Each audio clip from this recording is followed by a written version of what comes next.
no crean, no siempre Irán e Israel se llevaron mal. Hasta fueron aliados en la época del Shah Mohammad Reza Pahlavi. De hecho, 2 años después de que Israel lograra capturar más territorio que el que la ONU le había aprobado en Palestina, tras las primeras guerras árabe-israelí del 48, Irán fue la segunda nación de mayoría musulmana, después de Turquía, de reconocerlos oficialmente.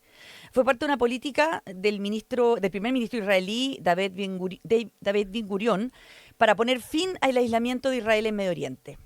En los 70, Israel incluso tuvo embajada en Teherán, establecieron importantes lazos comerciales, Irán se convirtió en un importante proveedor de petróleo a Israel, e Irán lo hacía básicamente con el Shah para tener buenas relaciones con Estados Unidos. El Shah quería ser una nación occidental, esa era su vocación. Y hasta el servicio de inteligencia iraní, que me llamó mucho la atención este dato, fue entrenado por el Mossad.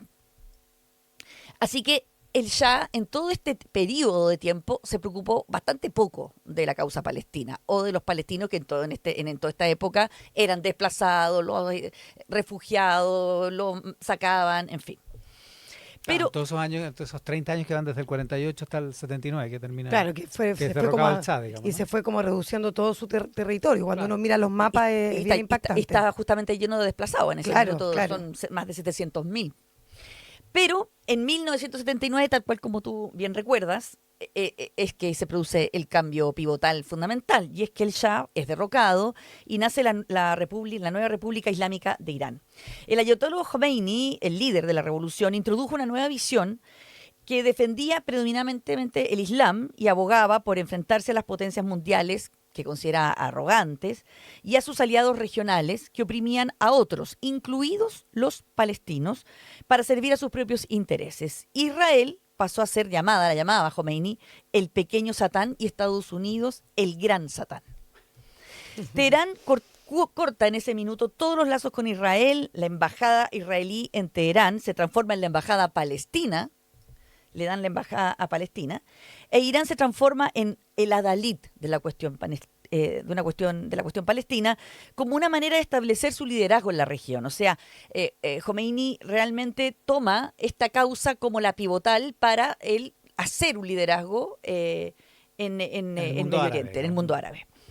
Es el germen, en el fondo, de lo que estamos viendo ahora. 2 archienemigos disputando el dominio de una región, de una zona. Para expandir su poder, Irán empieza a crear lo que se llama el eje de la resistencia, que son grupos armados o terroristas, como alguien pueda decir, en el Líbano, en Siria, en Irak, en Yemen, que también apoyan la causa palestina y consideran a Israel el peor enemigo, el enemigo más importante. E Israel, por su parte, hace lo mismo, respalda diversos grupos internos normalmente que se oponen y le van haciendo boicot al gobierno iraní internamente. Esta guerra se mantiene por décadas, ¿no es cierto? Esta guerra soterrada. Y dentro de esta guerra soterrada, el programa nuclear, que ha habido también enfrentamientos abiertos de vez en cuando, pero el programa nuclear iraní ha estado en el centro de este conflicto. El 96, cuando Netanyahu llega por primera vez al gobierno, al poder, para él Irán la declara desde el principio como la principal amenaza para la existencia del Estado de Israel. O sea, Netanyahu siempre ha tenido un tema con Irán y su programa nuclear.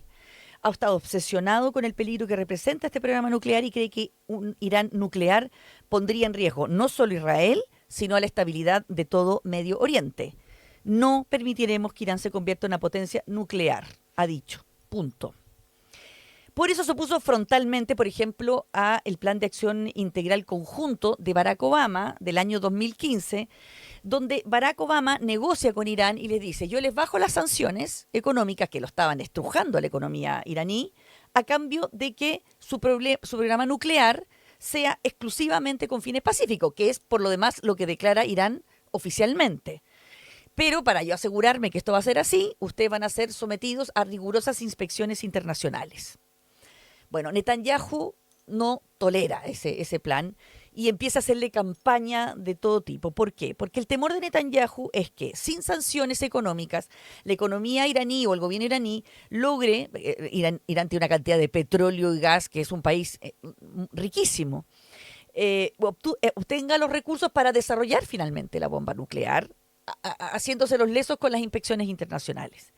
Entonces genera toda una presión diplomática, estrecha su relación con Trump y logra el 2018 que el republicano se retire de este plan de Obama. El plan muere, obviamente, sin Estados Unidos, cuando se convierte presidente por primera vez. Y ahí voy a saltar hasta ahora. Hasta el 7 de octubre del 2023, cuando Hamás lanza esta ofensiva sin precedentes desde Gaza a Israel. Se inicia esta guerra entre Israel y Gaza. Claro, y jamás.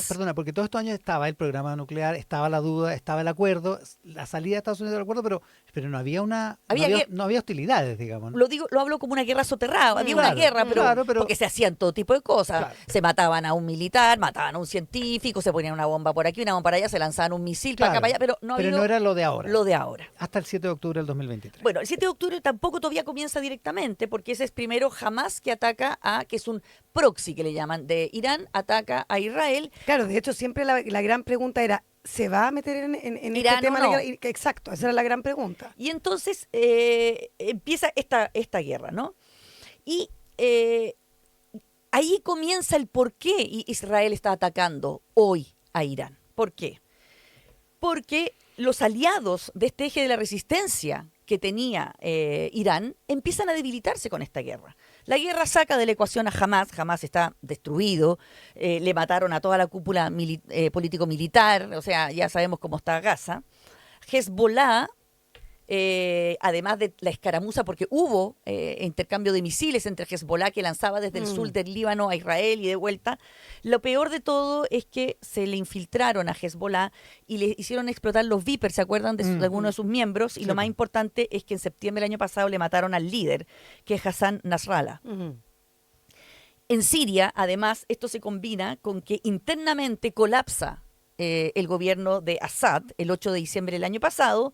Esto marca un hito en Medio Oriente porque cae el régimen de Assad, reestructura todo el mapa regional y cambia los equilibrios porque debilita otro gran aliado que tenía Irán en la zona. Entonces, Irán se queda sin Hamás, sin Hezbollah, sin Siria, le quedan solo los hutíes en Yemen, que son súper chiquititos y también están bien golpeados. Es decir, Netanyahu primero esperó tener como tranquilos los frentes de Gaza y el Líbano, o sea, sur y norte. La caída de Assad le hace un regalo. Bueno, probablemente la caída de Assad también está gatillada por Israel, probablemente internamente o por otros motivos. Y espera tranquilamente la llegada de Trump a la Casa Blanca, que le aseguraba menos presión de Estados Unidos y un eventual apoyo. Egipto y Jordania hace rato que no son tema porque tienen acuerdos con Israel de larga data. Y los acuerdos de Abraham del 2020, bajo la mediación de Trump también, normalizó las relaciones diplomáticas entre Israel y varios países árabes, como los Emiratos Árabes Unidos, Bahrein, Sudán y Marruecos. Entonces, en mayo además, Trump, ahora recién, hace una gira por Arabia Saudita, que es el otro gran poder, y firma una cantidad de acuerdos de cooperación y que hacen que también se neutralice Arabia Saudita, aunque también sabemos que hay una rivalidad enorme entre Irán, que representa a los musulmanes chiitas, versus Arabia Saudita, que es sunita. Entonces tampoco es que iban a correr a ayudar a Irán. Los otros aliados, Rusia está peleando su propia guerra, o sea, out. Y China está complicada porque Irán es el cuarto país con más reservas de petróleo del mundo, el segundo con más reservas de gas. China necesita eso, es gran aliado de Irán, pero por ahora el presidente Xi Jinping dice que está muy preocupado y que él puede mediar para la paz, pero nada más. Entonces, en esta situación de gran debilidad en Irán es que Netanyahu aprovecha para atacar, a pesar de que Trump no está muy de acuerdo porque estaba paralelamente negociando el nuevo acuerdo nuclear. Pero empiezan a haber rumores de que había material suficiente, que Irán estaba teniendo material suficiente para fabricar varias bombas nucleares en cuestión de días. Hay también una declaración del Organismo Internacional de Energía Atómica que declara por primera vez en 20 años que Irán no está cumpliendo sus obligaciones de no proliferación nuclear. O sea, aprovecha esos dos elementos y ataca. Se calcula que ya ha destruido un tercio de la capacidad nuclear iraní, pero lo más importante está bajo tierra y por eso Netanyahu necesita que Estados Unidos se involucre, porque es la única que tiene las bombas potentes para destruir los búnkeres que están en la profundidad. Israel no tiene ni las bombas ni los aviones para llevar esa cantidad de peso. Por ahora Estados Unidos ha dicho que no, pero la verdad es que todos los últimos mensajes de Trump nos hacen pensar que eso está cada vez más debilitado y que se está considerando opciones de participación de Estados Unidos directa en este conflicto, lo que tendría serias consecuencias, no solamente para la economía, por el petróleo, sino que además porque perfectamente Irán podría atacar o bases norteamericanas o algún otro país que está protegido por Estados Unidos. Así que acaba de decir el líder del régimen iraní que si Estados Unidos, Ali Khamenei, que si Estados Unidos se involucra, las consecuencias para Estados Unidos serán fatales. Así están las cosas en el Medio Oriente y en el resto del mundo por